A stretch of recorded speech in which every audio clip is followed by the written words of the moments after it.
Today I just wanted to check in and discuss something here briefly, and that's two passages that are strikingly similar but yet quite different from the New Testament, one being in the writings of Paul and another quoting Jesus in the Gospel of John.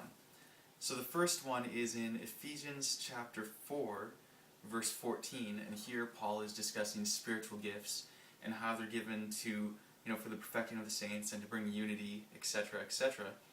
And then in verse 14 he says, "That we henceforth be no more children, tossed to and fro, carried about with every wind of doctrine, by the sleight of men, and cunning craftiness whereby they lie in wait to deceive." So he's talking about, so that we do not end up getting carried away with every wind of doctrine, right? And our focus here in this video is just on the use of the symbol of the wind. So we're going to look at that now in John chapter 3. And here in John chapter 3, what we have is Jesus talking to Nicodemus, and he just told him that he must be born again. And in verse 7 it says, "Marvel not that I said unto thee, Ye must be born again. The wind bloweth where it listeth, and thou hearest the wind thereof, but canst not tell whence it cometh, and whither it goeth. So is everyone that is born of the Spirit." So notice what's going on comparing both passages, and we're going to just quickly examine what lessons can be drawn from that. We have Paul in Ephesians saying, likening someone who is just being, deceived and being tricked into all these different doctrines of devils, right? And he calls that, blown with every wind of doctrine, or carried away with every wind of doctrine, right? So it's this symbol of the person is just getting fluttered here and there in the wind, right? But then in John chapter 3, Christ was using pretty much the same symbolism to describe the person who is being led of the Spirit, right? And of course he there was using a sort of wordplay because he was speaking not in Greek, even though John is in Greek. He wasn't speaking in Greek, it was either Hebrew or Aramaic, and in that sense the word for wind is the same as spirit, right? In Hebrew it's ruach, and that's the same as it's for wind and spirit. And so he was saying, he that is born of the Spirit is as the wind blowing here and there, right? And you don't know where it comes and where it goes. So let's just think about this for a minute. Just in life, when we're looking and we see this religious world and we see all these various faiths and all these different doctrines and belief systems, usually what happens when we see someone who is going from one belief to the next, right? What do we assume? Don't we normally assume that person is getting blown about with every wind of doctrine? As in, they believe that, and then all of a sudden they believe this, and now they believe that, right? Now the question is, how do we know that this person is not being led by the Spirit, right? It's, it looks the same from the outside. On the surface it looks the same. So that's just a lesson in not judging people, for one, right? We shouldn't judge and just assume, that person is getting blown about with every wind of doctrine. Maybe they are, but maybe they're being led by the Spirit and they're just seeking truth. Now this comes to the other thing. Why is it that in both symbolisms the person is moving as the wind, right?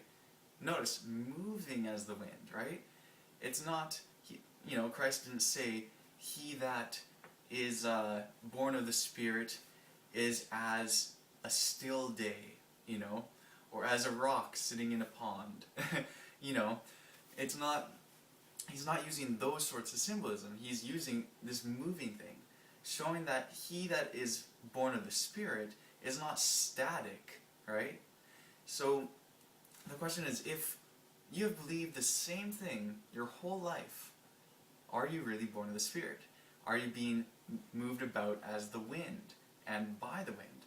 Blowing in the wind, as the title of the video and as the song says, right? Are we actually blowing in the wind? The Spirit, ruach, right? Is that who's teaching us? So this is the thing that we have to consider.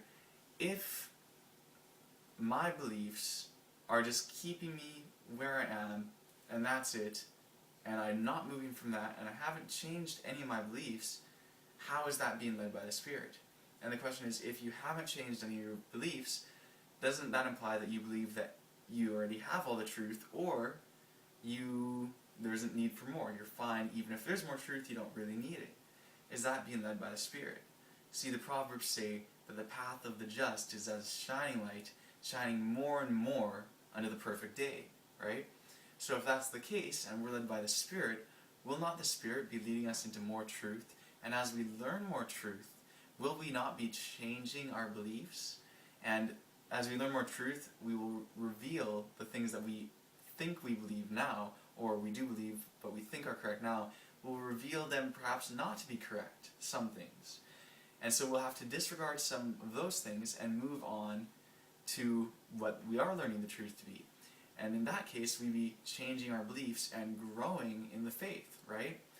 So if you've never given up a belief, and you've never accepted any new truth or new doctrines, are you truly led by the Spirit? And this is not something that, I need you to answer to me or anything. This is just a question for you to ask yourself and for you to really contemplate if you're being led by the Spirit, right? And it's an important thing. Don't just, disregard it as something that, it doesn't matter if you're learning new truth or not, I think it does matter, right? And I think Christ was trying to make a point there. And I think the contrast in the Scriptures of, blown about with every wind of doctrine, and yet he that's born of the Spirit is as the wind, right? That's kind of an interesting juxtaposition there, right? But it's contrasting but synonymous in some ways, right? So anyways, I just wanted to place this before you to consider and, pray about it, ask the Lord, and really just seek the truth with your whole being, And anyways, if you want to discuss this, comment, or, we can discuss this through a message or any other way that suits you. Anyways, blessings and shalom.